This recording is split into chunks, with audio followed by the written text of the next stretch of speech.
अब जी सबसे पहले मैं आपके साथ ही शुरुआत करना चाहूंगी, क्योंकि देखिए भरतपुर में है, राजस्थान में है और पर्यटन पर बात कर रहे हैं, तो सवाल बार बार खड़े ये होते हैं कि राजस्थान क्राइम में तो नंबर 1 है, पर्यटन में नंबर 1 कब बनेगा?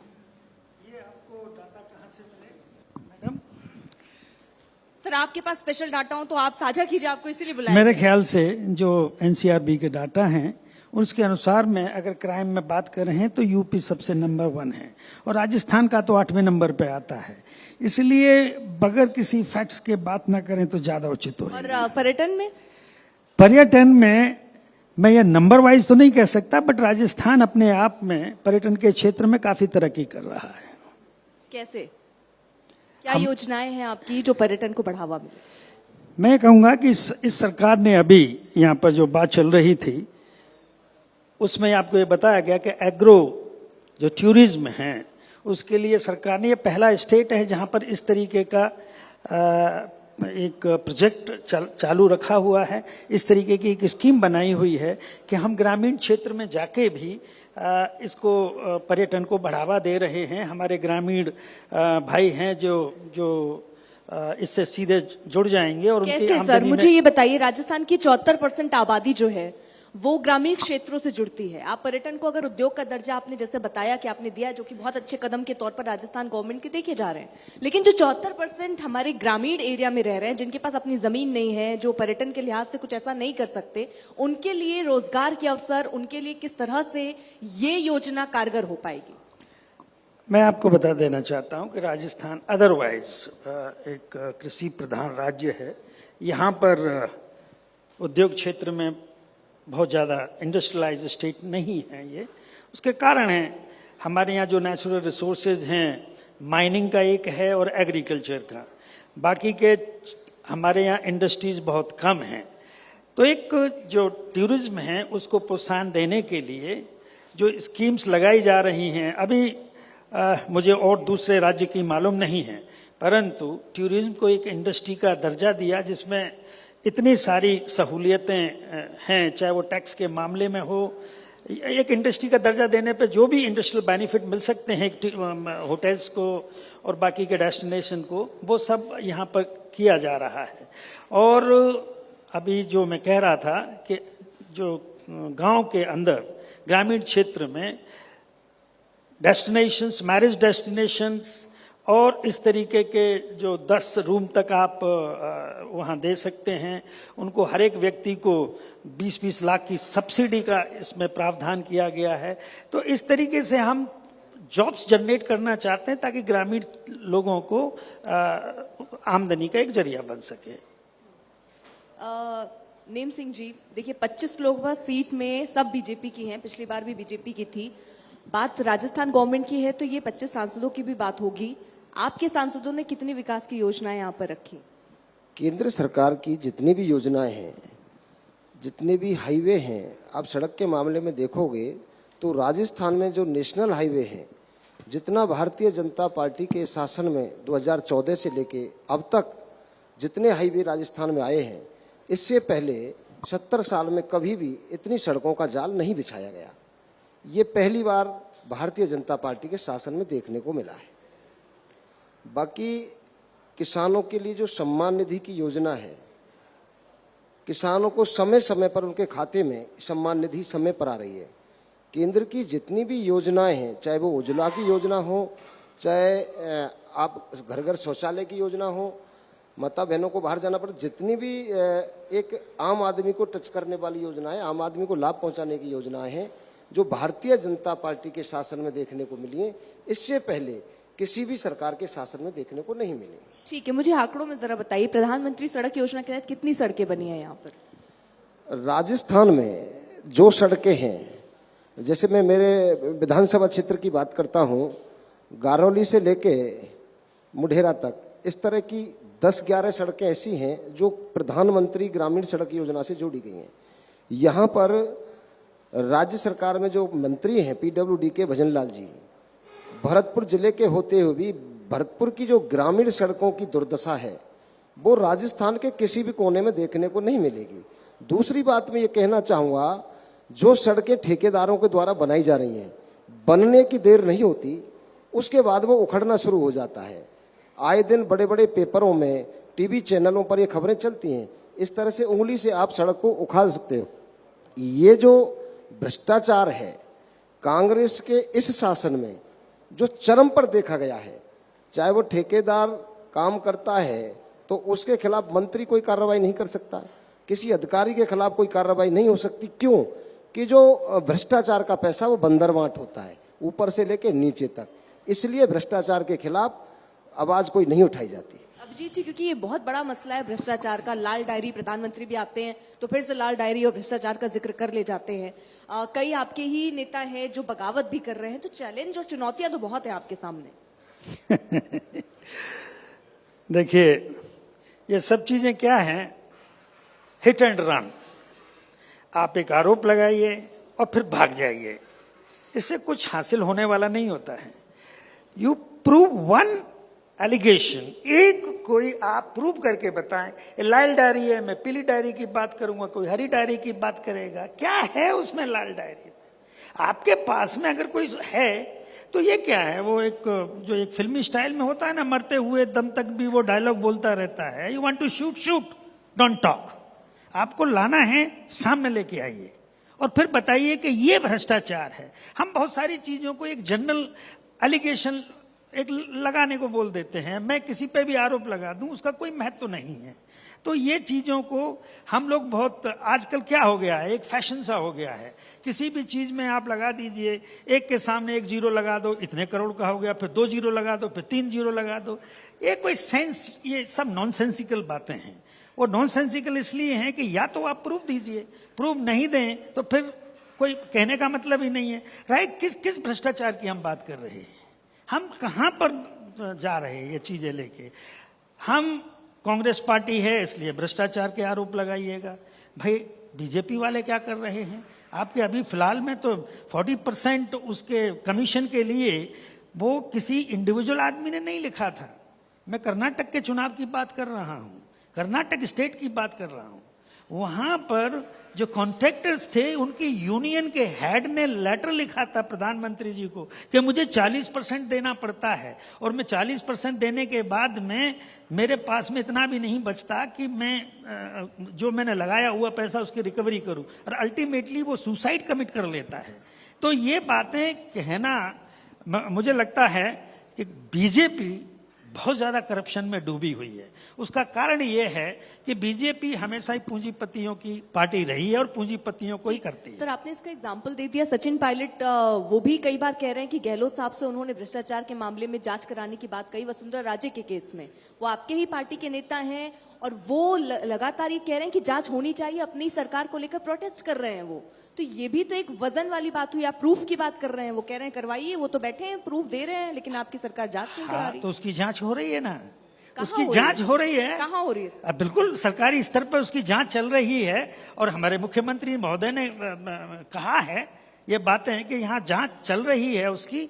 हाँ, उन्होंने कहने का मतलब है इसको एक्सपेडाइट करवाइएगा, परंतु जो जांच होनी है एक कानून की तरीके से वो जांच चल रही है, उसमें कोई अच्छा, मानेसर कांड के बाद भी ये आरोप लगते रहे हैं। अगर यहाँ के लोकल घटनाओं पर बात करें तो सीएम ने जो विधायक है उनको बहुत छूट दी है, ये एक बड़े आरोप लगते रहे और वो अपने मनमानी उन्होंने बहुत की है।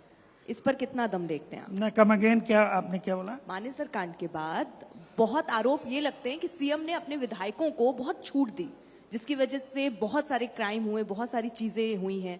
इस तरीके के आरोप बीजेपी लगातार आपके ऊपर लगाती रही, उस पर आपका जवाब? मैं फिर वही कहूंगा कि आरोप लगाने की बात नहीं है। हम चाहते हैं कि उसका, अगर कोई भ्रष्टाचार का केस आपके सामने है, उसको संज्ञान में लाएं। और ये सरकार तो बहुत तुरंत निर्णय लेती है। अगर इस तरीके के कोई चीजें हैं उसको इन्वेस्टिगेट करके जो भी एक लीगल प्रोसेस के तहत में उनके ऊपर कार्रवाई की जाएगी। अगर इस तरीके की कोई चीज है तो मैं फिर तो पुनः कहूंगा कि आरोप लगाना कोई बड़ी बात नहीं है। अगर आपके पास में कोई सूचना है तो उसकी आप सरकार को संज्ञान में लाएं और तब अगर नहीं होता है तो तब कहने का है कि साहब इन पे कोई कार्रवाई नहीं हो रही है। ठीक है, लेकिन बहुत सारी ऐसी योजनाएं हैं और मैं बात करना चाहूंगी जाट आरक्षण पर, प्रेम सिंह जी, क्योंकि जाट आरक्षण, भरतपुर और धौलपुर के जाट के आरक्षण उनको क्यों नहीं मिला हुआ, ये एक बड़ा मुद्दा है यहाँ के लिए। भरतपुर धौलपुर के जाटों को आरक्षण सन 1998 में राजस्थान के जाटों को आरक्षण वाजपेयी सरकार द्वारा दिया गया था, लेकिन भरतपुर धौलपुर को जाट रियासत होने के कारण दोनों जिले के जाटों को आरक्षण नहीं दिया गया।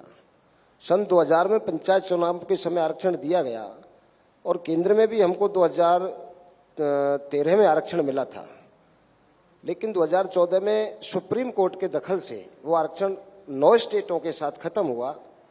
लंबी लड़ाई के बाद हमने 10 अगस्त से आंदोलन शुरू किए और 23 अगस्त 2017 को राजस्थान सरकार द्वारा नोटिफिकेशन करके हमको आरक्षण दिया गया। तो भारतीय जनता पार्टी की सरकार थी। केंद्र के आरक्षण के लिए राज्य सरकार की सिफारिश होनी थी, जिसके लिए हमें लंबी, मैं खुद धौलपुर भरतपुर जाट आरक्षणी का संयोजक रहा हूं, बड़ी लंबी लड़ाई के बाद राज्य सरकार ने 25 दिसंबर को जब हाईवे जाम हो रहा था, तब 29 दिसंबर 2021 को चिट्ठी राज्य सरकार ने केंद्र सरकार को सिफारिश की है। उसके बाद केंद्रीय आयोग जो ओबीसी कमीशन है राजस्थान का विजिट कर चुका है और प्रोसीडिंग के अंदर इस तरह की लगभग 35-36 जातियां और हैं। जिस तरह से जैसे भरतपुर धौलपुर के जाट वंचित हैं, इसी तरह अन्य प्रदेशों में भी अन्य जातियां ऐसी हैं जिसमें कहीं एक तहसील वंचित है, कहीं एक जिला वंचित है। ऐसी सबको संकलन करके शीघ्र ही भरतपुर धौलपुर के जाटों को आरक्षण दिया जाएगा। इसमें भी शीघ्र, कितना शीघ्र? क्योंकि ये शीघ्र वर्ड जो है ये हम बहुत सारे मामलों पर सुन रहे हैं और मैं इसमें जिक्र करना चाहूंगी कि देखिए 25 सांसद, यहाँ पर जल शक्ति मंत्री राजस्थान के, फिर ईआरसीपी मामला भी लंबित है। इसमें भी केवल एक वर्ड अगर हम सुन रहे हैं तो वो शीघ्र है। देखो, माननीय मनोज राजौरिया जी सांसद हैं धौलपुर से, उनके नेतृत्व में संयोजक के नाते हम 8-10 बार, थावरचंद जी गहलोत तब मंत्री थे, उनको राज्यपाल बना दिया गया। उसके बाद मामला खटाई में डल गया। माननीय मोदी जी के विभाग में हमारी फाइल चल रही है।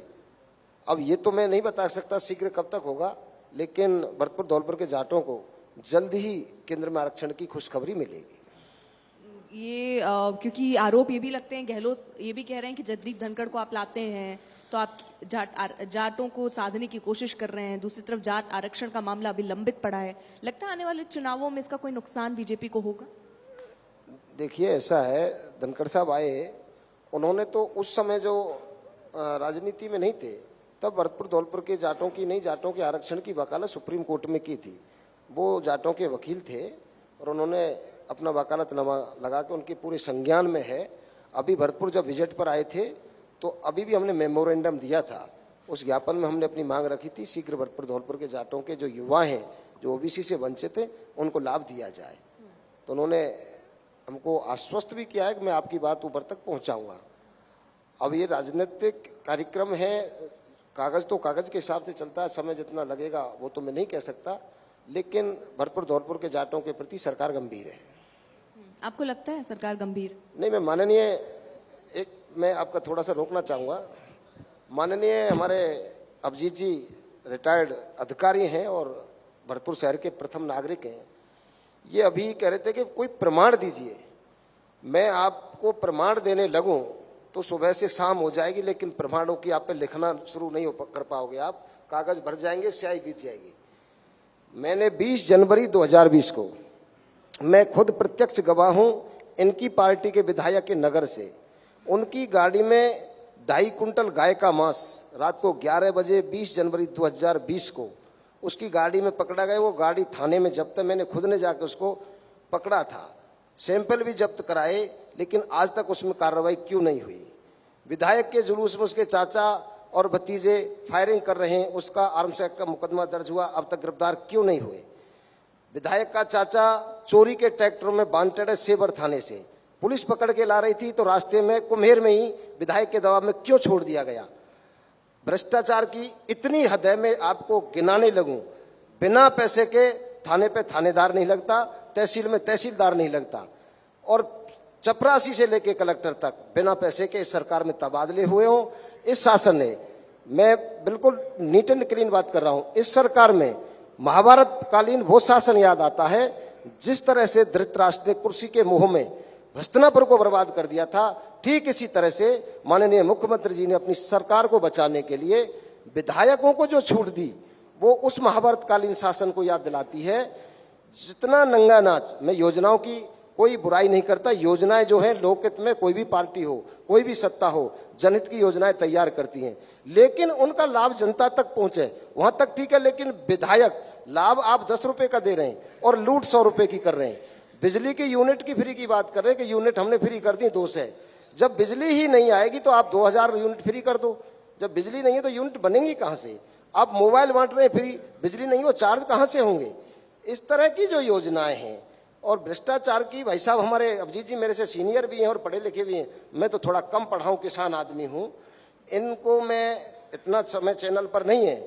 हर एक विधायक की और मंत्री की रीट की चीट, रीट का घोटाला, कितनी परीक्षाएं हुई, हर परीक्षा का घोटाला सारे चैनलों ने चलाया है। राजस्थान को जितना कलंकित भ्रष्टाचार में इस शासन में किया गया है, ऐसा किसी भी सरकार, पहले भी कांग्रेस की रही थी, पहले भी सरकारें रही हैं, भिन्न भिन्न दलों की रही हैं, लेकिन इस 5 साल का जो कुशासन रहा, ऐसा हमने कभी नहीं देखा। अभिजीत जी, ये उन तमाम जुमलों में से है जिनके लिए कि ये लोग जाने जाते हैं।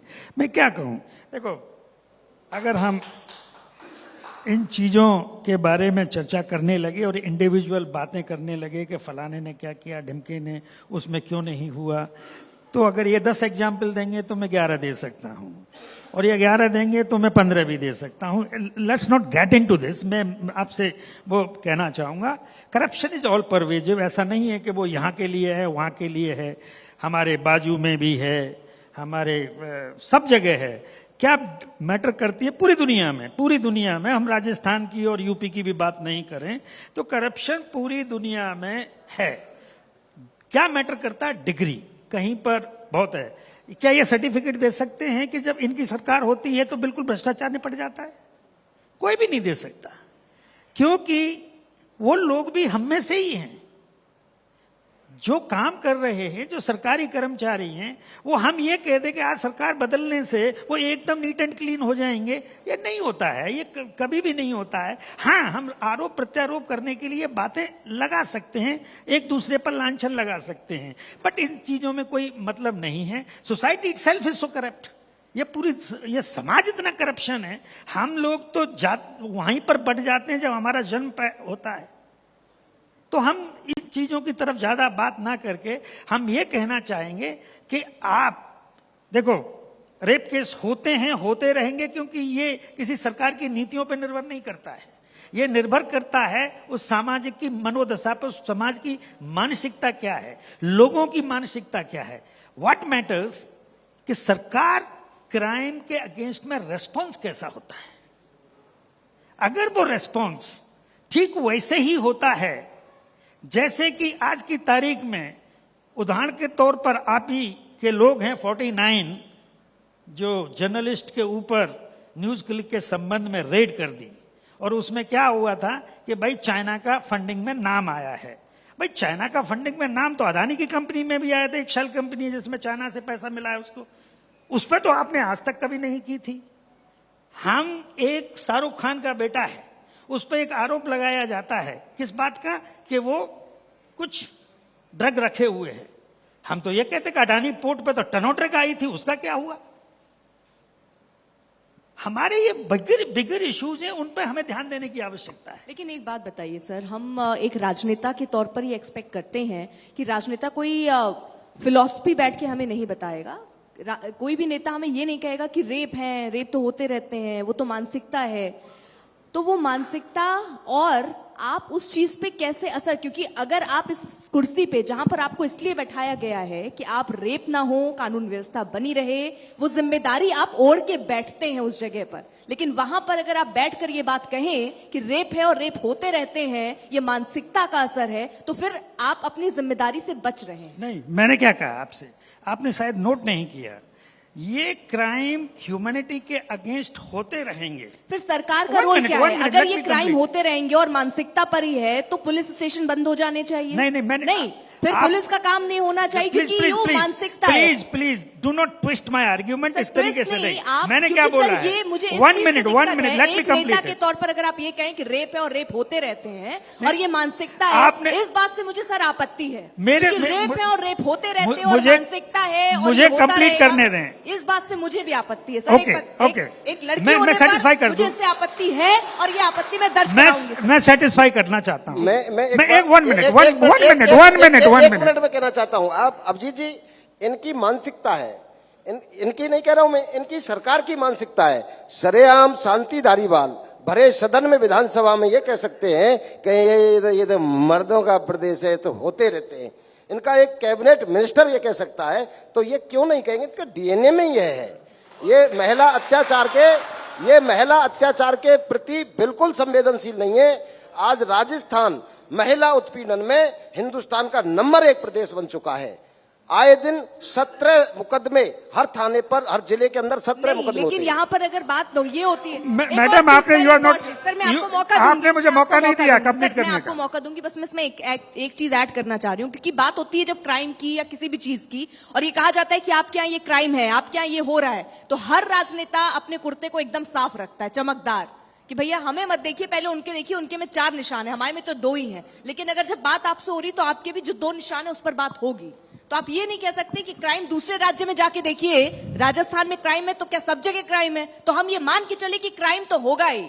फिर राजनेताओं का काम बताइए मुझे आप तो मुझे बताएं कि अगर आपको ही बोलना है तो फिर मुझे कुछ कहना नहीं है। सर, मैं सवाल पूछूंगी पहली चीज, और दूसरा सर अगर मुझे कुछ आपत्ति एक महिला के तौर पर लगेगी, पत्रकार से ऊपर मैंने महिला के तौर पर बोलने का तो मौका दिया नहीं ना सर। मैंने अभी आप ही को मौका अभी दिया। आपको मैंने अब क्या आप बोलिए सर। मैंने क्या कहा कि ये क्राइम होते रहते हैं और होते रहेंगे, ऐसा कुछ एंड नहीं है। What matters is the response. सरकार के, मैं अगर सरकार में हूं और अगर मैं किसी क्राइम को 2 घंटे में सॉल्व कर देता हूं तो ये सरकार का रेस्पॉन्स जताता है।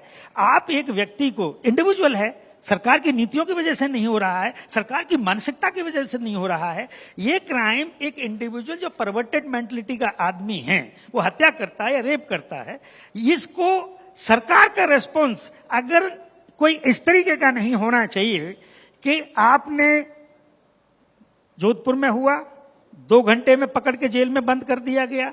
एक हत्या हुई उदयपुर में, 5 घंटे के अंदर उन आदमियों को पकड़ के बंद कर दिया गया। आपने अभी बताया कि औरतों के प्रति जो इस सरकार का, और पता नहीं क्या डीएनए बात कर रहे हैं। हमारा डीएनए इस तरीके का कि हम 2 घंटे में उसको सॉल्व कर देते हैं। आप एक बात बताइए, एक सांसद है और जो महिलाओं पर अत्याचार, जो महिलाएं आरोप लगा रही हैं, और वो कोई आम महिलाएं नहीं हैं, ये वो हैं जिन्होंने हमारे लिए ओलंपिक मेडल्स जीते थे। उन महिलाओं ने आरोप लगाया, आपने उस सांसद का क्या किया? आपके ऊपर आरोप है कि डबल इंजन की सरकार मिजोरम, मणिपुर में है, वहां पर महिलाओं के साथ में क्या हुआ? इससे बड़ा घिनौना कोई अपराध हो सकता है? आज तक कोई उसकी बात नहीं है। और इनके खुद के सीएम क्या कहते हैं कि ये तो एक वीडियो है, ऐसे तो सैकड़ों वीडियो चलते हैं मार्केट में। ये एक जो कहना चाहिए एक आदमी का रेस्पॉन्स है। मैंने जो कहा, आप उस बात को ट्विस्ट कर रहे हैं। मैंने क्या कहा कि इसमें ये क्राइम इंडिविजुअल करता है, ये किसी उसके लिए नहीं है। हमको पुलिस के मार्फत इन चीजों को रोकने के लिए करना चाहिए, पर जब हो जाता है तो सरकार का रेस्पॉन्स कितना तुरंत होता है वो हमें देखने की बात है। ये घटनाएं हो रही है। सर मैं एक चीज आपको यहाँ जोड़ दूं। मान लीजिए मैं हूं, कल को मेरी लड़की अगर होती है और वो सड़क पे जाए और मैं एक नेता आपको ही, आप जैसे बोल रहे हैं, मैं ये बयान उसको सुनाऊं जिसमें आपने ये कहा कि रेप हैं, होते रहेंगे और ये आगे भी होते रहेंगे। अगर सिर्फ ये स्टेटमेंट सुन के मेरी बच्ची घर से बाहर निकलेगी, क्या वो अपने आप को सुरक्षित महसूस करेगी? बिल्कुल नहीं, बिल्कुल नहीं।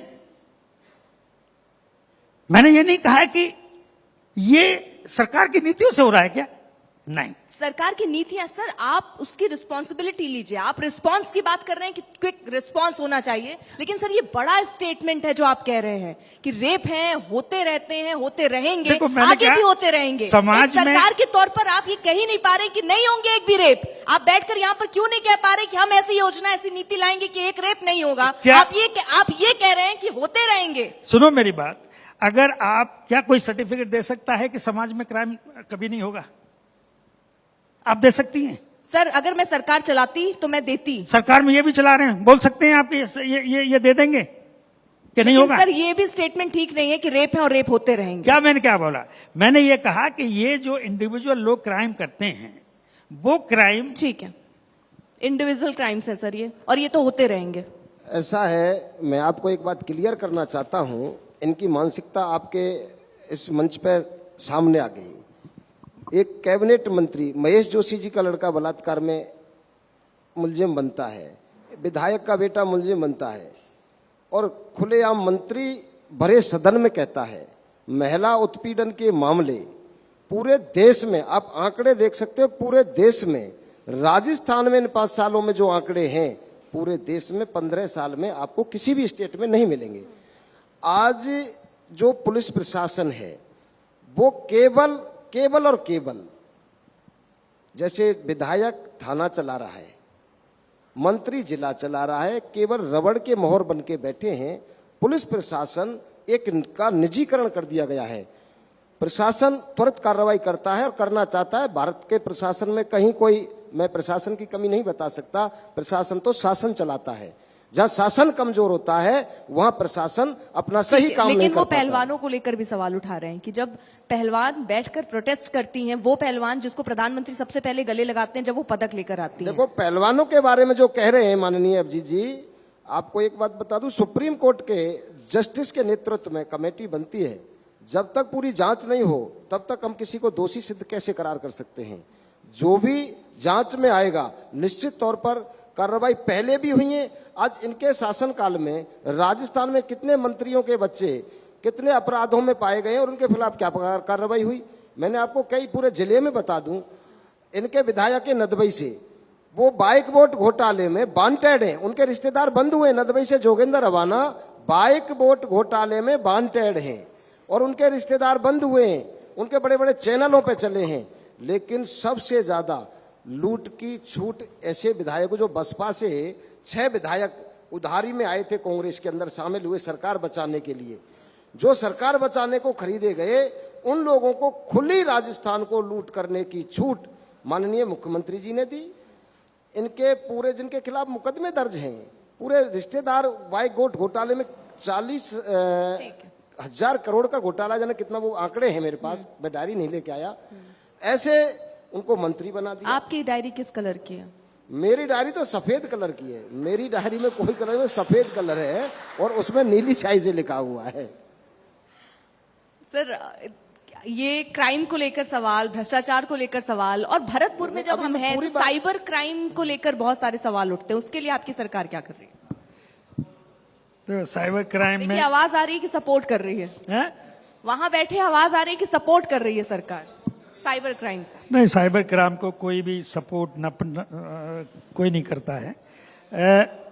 जो एक क्षेत्र है, यहाँ खास जगह पर ये क्राइम होते हैं, और साइबर क्राइम के लिए हम ये मान के चलते हैं जी, ये बहुत एक नया वो है जो कंप्यूटर से रिलेटेड है, मोबाइल फोन से रिलेटेड है, और ऑल ओवर द कंट्री जिस तरीके से साइबर क्राइम बढ़ रहा है, उससे डील करने में हमारी जो प्रशासनिक क्षमताएं हैं उसको हमको बढ़ाने की आवश्यकता है। और ये कोई खास राजस्थान से रिलेटेड नहीं है, ये पूरी इंडिया से रिलेटेड है। हाँ, यहाँ पर कुछ पॉकेट्स हैं जिनमें साइबर क्राइम तादाद से ज्यादा है, और इस बात से हम सभी को चिंतित होना चाहिए। चिंतित, देखिए जो 2 बात आपने कही कि हम सबको चिंतित होना चाहिए, तो जो सरकार रन नहीं कर रहे हैं वो तो चिंतित ही हो सकते हैं, उनके पास दूसरा विकल्प नहीं है।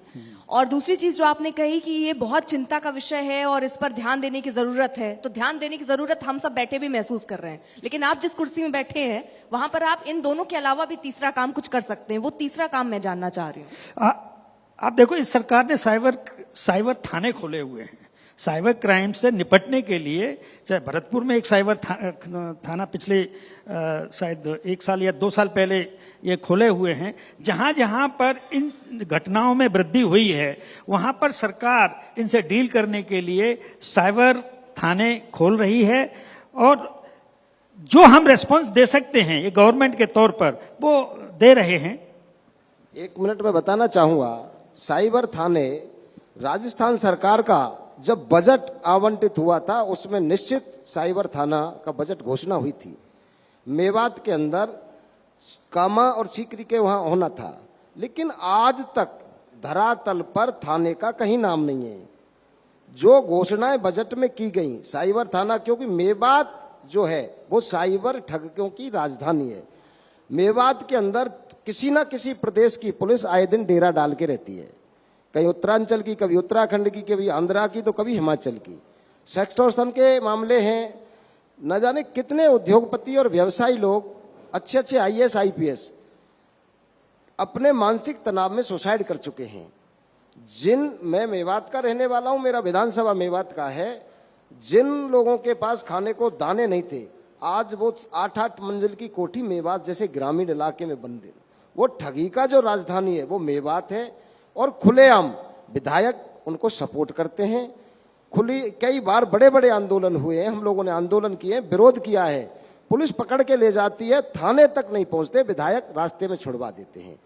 जो भ्रष्टाचार की चरम सीमा में बार बार ये कहते हैं कि इन पर क्या सबूत है, मैं इतने सबूत दे सकता हूं। अच्छा, मुझे एक चीज बताइए, क्योंकि चुनावी मौसम चल रहा है, आपने भ्रष्टाचार गिना दिया, आपने जो सरकार की नाकामियां हैं वो गिना दी हैं। क्या ये 2 मुद्दे ही होंगे जिसको लेकर आपकी जो पार्टी है वो आगे बढ़ रही है? और कौन सा वो चेहरा आपकी पार्टी में है? क्या चेहरा भी मैटर करता है या सिर्फ मुद्दे मैटर करते हैं? और चेहरा बताइएगा, सीएम कैंडिडेट कौन है आपकी पार्टी की तरफ से? चेहरा, ये काम ऊपर वाले जो ऊपर से तय होता है। हम लोगों का काम ग्राम, हम एक सामान्य कार्यकर्ता हैं, हम नेता नहीं है। हम लोगों का काम, लेकिन आप लोग की इच्छा तो होती होगी, कौन हो सकता है वो? अब ये पार्टी का नेतृत्व, शीर्ष नेतृत्व तय करेगा। इच्छा के लिए भी पार्टी नेतृत्व का इंतजार कीजिएगा। हमारा जो राष्ट्रीय मुद्दे हैं उन मुद्दों को राष्ट्रीय कार्य समिति तय करती है, लेकिन जो क्षेत्रीय मुद्दे हैं, हर क्षेत्र की समस्या अलग अलग है। अच्छा चलिए, वसुंधरा राजे चेहरा होनी चाहिए कि नहीं? इसके बारे में हम कोई कमेंट नहीं कर सकते, हम लोग कार्यकर्ता हैं, ये शीर्ष नेतृत्व तय करेगा। आपकी इच्छा है कि नहीं?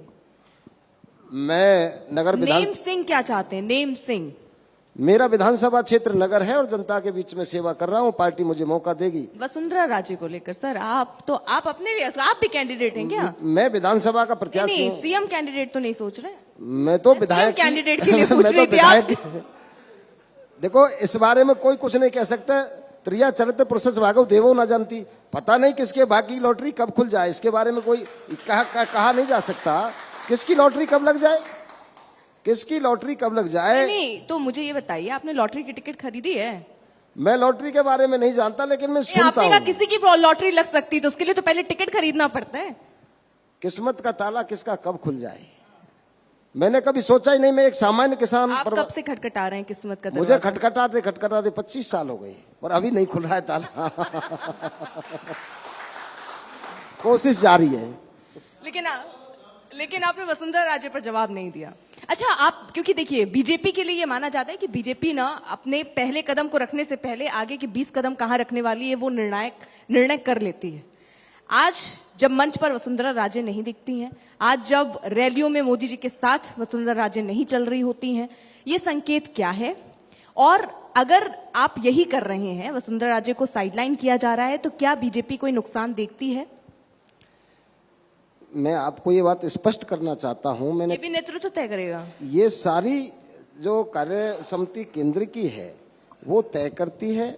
हम लोगों को जो निर्देश होता है ग्राउंड में काम करने का, पार्टी की रीति नीति जन जन तक पहुंचाने का, जन कल्याणकारी योजनाओं को आम जन तक पहुंचाने सर, का इससे तो हमारा काम है। इससे अच्छे तो अशोक गहलोत साहब हैं, वो चिंता ही नहीं कर रहे हैं आला कमान की। उन्होंने तो कह दिया, ये देखिए कुर्सी मुझे छोड़ेगी ही नहीं, मैं तो छोड़ना चाहता हूँ, कुर्सी नहीं छोड़ रही। सर, इनके कुटुंब कलेश के बारे में तो हिंदुस्तान जानता है। 5 साल माननीय पायलट साहब ने आला कमान हाई कमान तय करेगा।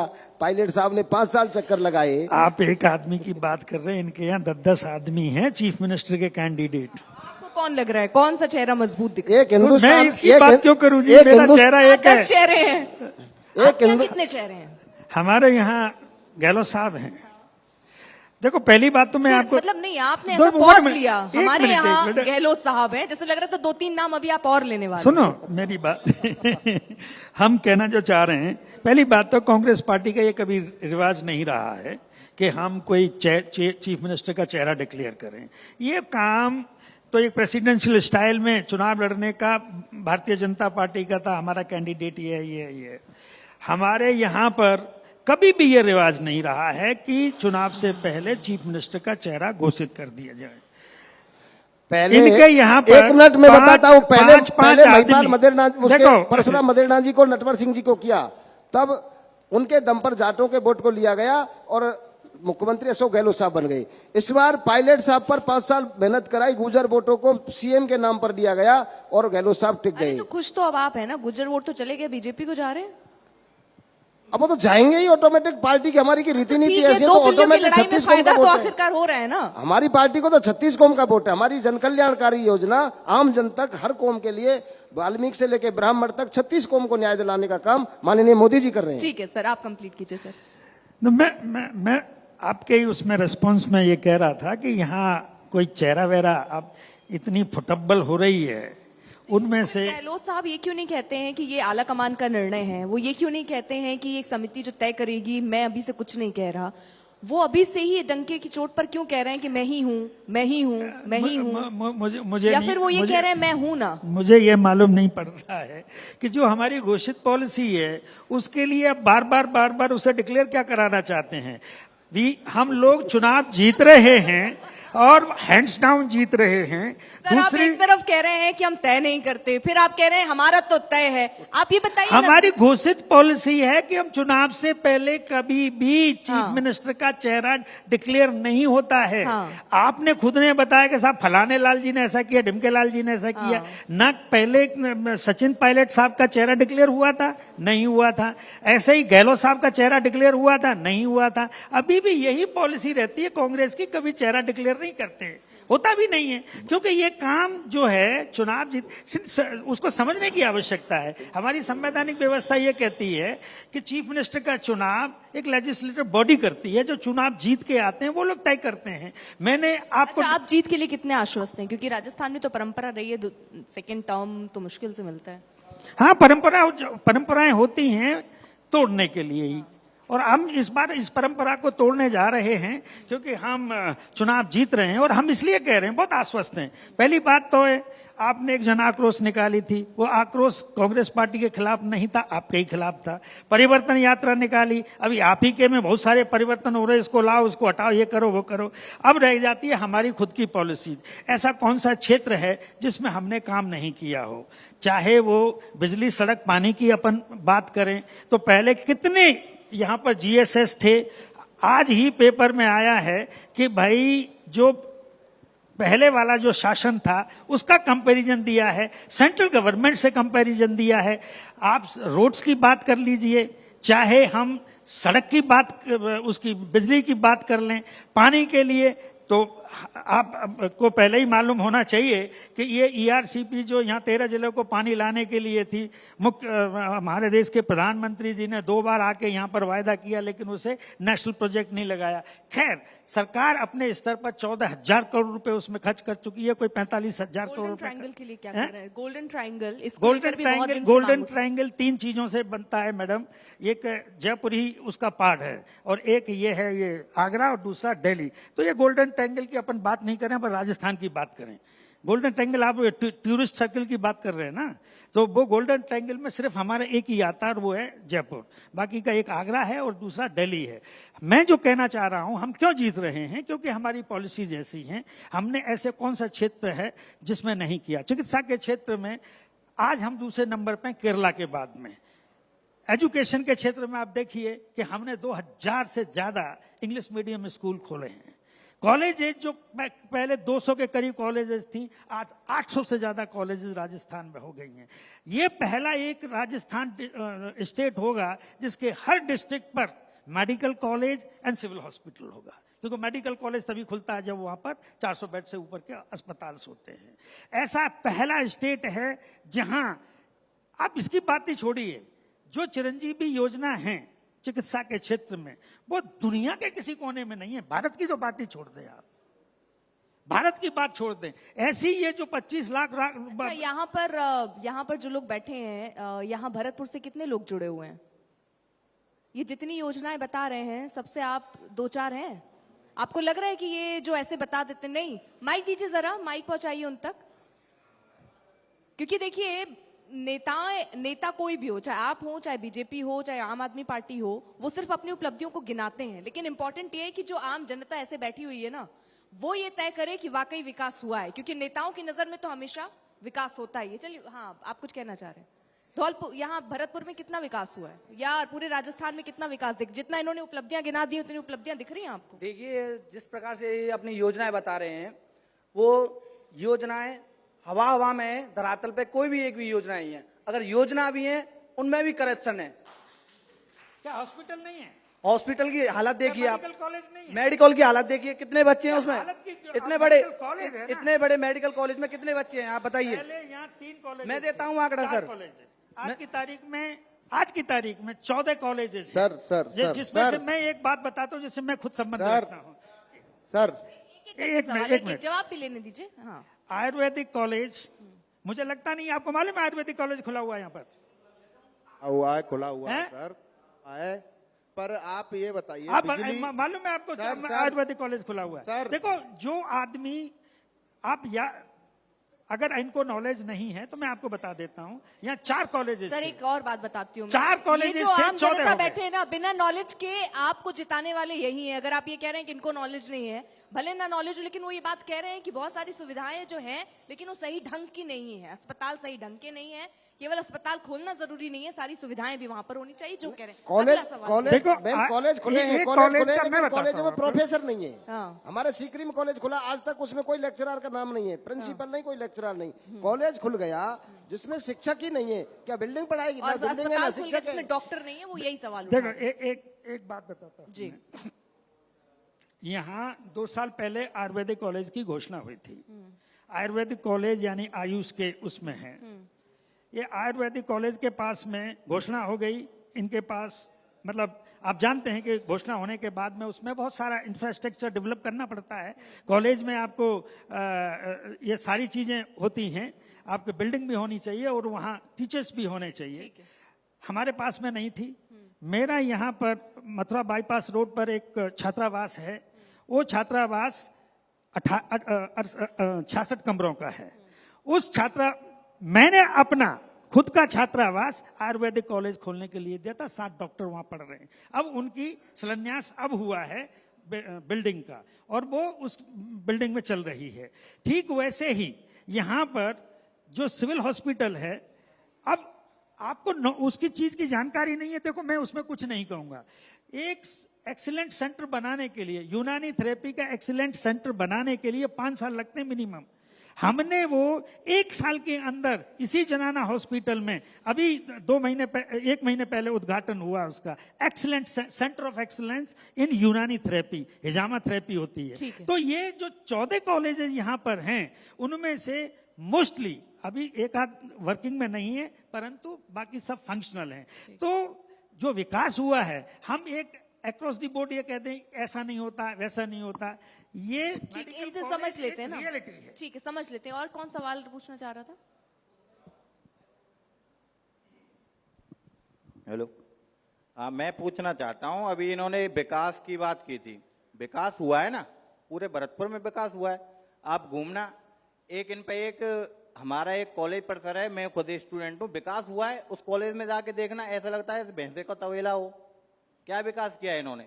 मेडिकल कॉलेज आपने खुलवाया था, आपने खुलवाया था क्या मेडिकल कॉलेज? मेडिकल कॉलेज की बात करते हैं, क्या है उस मेडिकल कॉलेज में? क्या आपने शिक्षा दी स्टूडेंटों को? क्या सौगात दी आपने स्टूडेंटों को?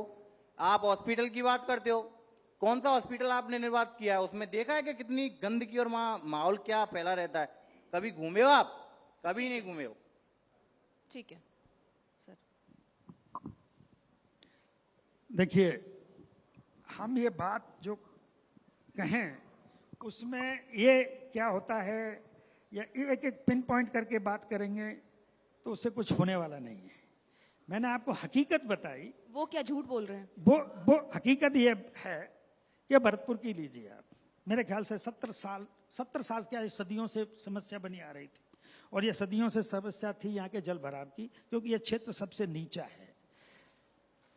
मुझसे पहले मैं जब मेयर बना, उससे 25 साल बोर्ड भाजपा या भाजपा समर्थित था। पहली बार कांग्रेस का बोर्ड भरतपुर में बना, पहली बार, और उस पहली बार में हमने 378 करोड़ रुपए की इस जल भराव से समस्या से निपटारे के लिए लगाई। और ये वो पहला नगर जल निगम है। भराव की तो इशू नहीं आया यहाँ पर, आप चीजों को डाइवर्ट करते हैं। वो अस्पताल की बात कर रहे हैं कि अस्पताल आपने खोल दिए, लेकिन वहाँ सुविधा के नाम पर क्या है? कॉलेज आपने खोल दिए, वहाँ पर सुविधा के नाम पर क्या है? ये एक नई बिल्डिंग बन रही है अभी, और मेरे ख्याल से उसमें 1 साल नहीं हुआ है। आप ये देखें कि इस भरतपुर के सिविल हॉस्पिटल में, इसमें सब में, मैं ये नहीं कह रहा हूं कि ये हमने ही किया हुआ है, परंतु राजस्थान एक, मैंने यहां से बात शुरू की थी कि पहला राज्य है जिसमें हर, और इसका मेजर क्रेडिट गहलोत सरकार को जाता है। अभी भी परसों के नहीं सर, क्रेडिट की बात कर रहे हैं तो जितनी कमियां उन्होंने बताई ना, उसका क्रेडिट भी गहलोत जी को दीजिए। देखो, ये जब आप काम करते हैं तो कुछ कुछ तो होता ही है, ठीक है, ऐसा तो ये ऐसा कुछ नहीं कुछ है और ये कुछ कुछ होता रहता है, ठीक है। सही जी, आप सवाल कह रहे थे। हाँ पूछिए सर। हमारा एक आ रही आवाज, बोलिए सर। हमारे ये, मैं एक होटल है मेरा वर्ल्ड सेंचुरी के गेट के पास में, और बाकी और हमारे 15-20 होटल्स हैं वहाँ पे, जिनको बीजेपी गवर्नमेंट के टाइम पे भी और कांग्रेस के टाइम पे भी कभी भी, ये कोरोना टाइम भी गया, किसी को भी एक सिंगल पैसे का कोई भी बेनिफिट नहीं मिला है। और जितनी भी स्कीमें आती हैं, केवल कागजों में खाना पूर्ति करके इनका पट्टे जारी करने के लिए यहाँ पे ये जो उद्योग का दर्जा दिया, उससे कोई बेनिफिट हो रहा है? कोई उद्योग का दर्जा नहीं दे रहे हैं। अभी वो चले गए यहाँ से, जौहरी साहब ने, उनसे भी बात करनी थी। जौहरी साहब क्या कह रहे हैं, उद्योग का दर्जा हम जब देंगे जब उनको पट्टे जारी करेंगे। आपके पास पट्टा होना चाहिए, और पट्टे के लिए हम कई बार अपनी वो एप्लीकेशन लगा चुके हैं यूआईटी में। यूआईटी के अंडर में आता है हमारा, वहां पे कमल राम मीणा जी सेक्रेटरी साहब हैं, उनकी जो गाइडलाइंस हैं, उन्होंने बोला कि 98 सवाल सर, सवाल आप 98 से पहले आप नल का या बिजली का कोई भी कनेक्शन का बिल लाके दीजिए, तो हम आपके पट्टे जारी कर यानी देंगे। आपको जो सुविधाएं सरकार की तरफ से वो मिल कुछ नहीं नहीं है? नहीं, वो पट्टे, वो हमने उन्हें सर्टिफिकेट भी दे दिए। हाँ 98 से पहले को उनको सर्टिफिकेट भी दे दिए, तब भी हमारे पट्टे जारी नहीं कर ठीक है, ठीक है सर। और नहीं, उसके बावजूद हमारे बगल में सर एकदम छोटे छोटे सवाल सर, सबके खाली सवाल प्लॉट हैं। है, खाली प्लॉट है, उसका पट्टा जारी कर दिया है। ठीक है। इतना भ्रष्टाचार है, खुले भ्रष्टाचार है, ठीक है, चलिए, थैंक यू मिस्टर सर। कमल राम मीणा। हाँ देखो, ये पट्टे की बात कर रहे हैं, ये स्वाभाविक है कि जब भी कोई आप इंस्टीट्यूट खोलने जाते हैं या कोई इंडस्ट्री खोलते हैं, उसका अपना एक रजिस्ट्रेशन का प्रक्रिया है। अब आपने एक बात बताई कि भाई उसका 90A नहीं हुआ है। भाई आपको अगर उस चीज का बेनिफिट लेना है तो आपको कन्वर्जन तो कराना ही पड़ेगा। लैंड तो सारी एग्रीकल्चर होती है, लैंड का जो प्रकार होता है ओरिजिनल, वो एग्रीकल्चर होता है या सरकार की लैंड जो सिवाई चक है। और तो 98 से पहले का अगर इशू है तो इस यानी कि आपको पट्टा इशू करने से पहले ये प्रूव करना होगा कि आप 98 से पहले यहां पर हैं, तो वो तो रूल है। हाँ, ये एक स्पेसिफिक केस हो सकता है, परंतु ठीक ठीक ठीक सर। सिंगल ईंट लगी हुई नहीं है और उसका पट्टा जारी कर दिया। ठीक है सर, ठीक सर, बैठिए। इस भ्रष्टाचार की कोई सीमा है? हाँ मैं ये नहीं कहता। देखो, कुछ पट्टे इशू करने के लिए, क्योंकि मैं इससे संबंधित हूँ, और हमारे जो मैं एक बात का क्रेडिट आपको बताना चाहूँगा कि यहाँ पर एक कच्चा परकोटा है, उसे कच्चे परकोटे पे लगभग 2000 के करीब परिवार रहते हैं। अब इसकी ऐसी थी, ऐसे रूल्स रेगुलेशन थे, वो कांग्रेस में भी एप्लीकेबल थे, वो भारतीय जनता पार्टी के रिजीम में भी एप्लीकेबल थे। इनको पट्टा 40 साल से इशू नहीं हुआ, और ये संघर्षरत थे 40 साल से पहले। मैं यहाँ जैसे ही मेयर बना, मैं इन लोगों को जहां पर भी होना हो सकता है, यहाँ मुझे नहीं मालूम है कि कुछ कच्चे परकेटे से संबंधित रखने वाले यहाँ पर हैं या नहीं हैं, इन सबको जो जहां पर भी ले जाना था मैं लेके गया। उन रूल्स रेगुलेशन को हम लोगों ने थोड़ा वो किया, और अभी उन 2000 परिवारों को हम पट्टे दे रहे हैं। और मेरा आर्ग्यूमेंट सरकार के सामने ये था, क्या हम इन लोगों को हटा सकते हैं? नहीं हटा सकते। जब नहीं हटा सकते तो बेहतर कोर्स ऑफ एक्शन यही है कि इसको रेगुलराइज किया जाए, इनको पट्टे दिए जाए। मैं इंडिविजुअल केसेस की बात नहीं कर रहा हूं, जैसे आपने बताया कि भाई फलाने का हो गया। जो पट्टा इशू करने की एक प्रक्रिया है मैडम, और वो प्रक्रिया आप पूरी करते हैं तो पट्टा इशू होता है। मैं तो फिर वही कह रहे कहूंगा, हैं सर कि करप्शन प्रक्रिया पूरी होने के बाद भी नहीं काम हुआ तो उसको क्या कहेंगे? हाँ, उसके बाद में ये करप्शन है। मैंने कभी नहीं कहा कि ये करप्शन नहीं है। मतलब हम ये करप्शन है राजस्थान करप्शन ऑल परवेजिव है। ठीक है, चलिए, सब मतलब जगह ये है। आपको समझ आ गया, राजस्थान गवर्नमेंट में करप्शन है, ठीक है, अभी क्लियर है। ठीक बता दिया उन्होंने, नेता साहब ने, कि भाई भ्रष्टाचार है और है तो है, क्या हो गया फिर? हाँ। गजब बात है भाई। तो आपने कहा भ्रष्टाचार है, मैंने- इनकार नहीं, मैंने कहा भाई बता दो मैं जनता मैंने को, कहा इंडिविजुअल भ्रष्टाचार है मान लीजिए आप। चलिए इंडिविजुअल केसेस में हाँ, करप्शन होता है। देखिए, और भ्रष्टाचार इंडिविजुअल केसेस में है, ये भी नेता साहब ने क्लियर कर दिया। ठीक ठीक सर समझ गए। ठीक सर प्लीज सर, समय हमारे पास थोड़ा सा कम है, आपकी बात आप उन्होंने बता दिया, भ्रष्टाचार है वो तो खत्म हो गया, अब समझ जाइए जनता के लिए। सर मैं एक जल्दी से एक सवाल, क्योंकि छूटा जा रहा है, ये भी बहुत जरूरी है। 38 साल से गुड़गांव कैनाल की मांग भरतपुर कर रहा है, आपके 25 सांसद हैं, कितनी बार ये मुद्दा संसद में उठाया आपने? मैं इस बात को क्लियर करना चाहूंगा, 1984 में 1280 क्यूसेक्स का पानी का समझौता हुआ हरियाणा, उत्तर प्रदेश और राजस्थान के 3 मुख्यमंत्रियों के बीच में। 1280 क्यूसेक्स पानी भरतपुर के हिस्से में आया। प्रथम फेज की नहर बनी, उसका आज तक पानी टेल तक नहीं पहुंचा। इस मुद्दे से मैं जुड़ा हुआ हूं, क्योंकि मैं 98 में जब कॉलेज का प्रेसिडेंट रहा, तभी से इस मुद्दे पर मैं आंदोलन करता रहा हूं, क्योंकि किसान के घर में मैंने जन्म लिया है। दूसरे चरण का 444 करोड़ का प्लान, पहले तो ये यहां राज्यों में ही अटका रहा मामला। दूसरे फेज की कम से कम 14 बार मुड्डियां गड़ चुकी, नापतोल हो चुकी, लेकिन धरातल पर दूसरे सर चरण का संसद में ये मुद्दे कितने बार उठे? संसद में 25 सांसद हैं सर लोकसभा के, 25 दूसरी बार वो भी। 25 सांसदों का मुद्दा नहीं है। हमें तो बात तो ये भरतपुर जिले की है, ये भरतपुर जिले को प्रभावित करता है, भरतपुर जिले का हिस्से का पानी है। लेकिन हमारे जो सांसद है उन्होंने कई बार संसद में उठाया है मुद्दा, लेकिन अभी तक इस पर कोई बात कार्रवाई नहीं बनी। बात नहीं बनी। अच्छा तो कैसे बनेगी?